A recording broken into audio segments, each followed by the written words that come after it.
ایک بڑی اور اہم خبر سے آپ کو آگاہ کرتے ہیں۔ بے شک اللہ پاک ہر چیز پر قادر ہے۔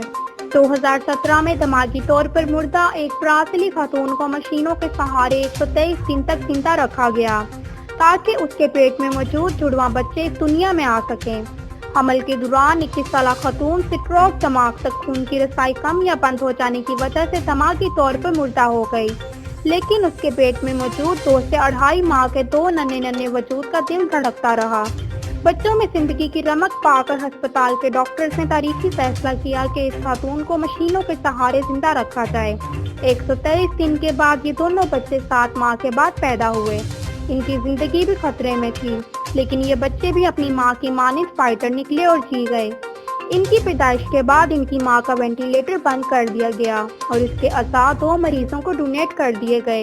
یہ میڈیکل کی ہسٹری میں ایک تہلکہ تھا کہ کوئی بھی حاملہ خاتون 123 دن تک دماغی طور پر مردہ رہ کر بچے پیدا کر جائے۔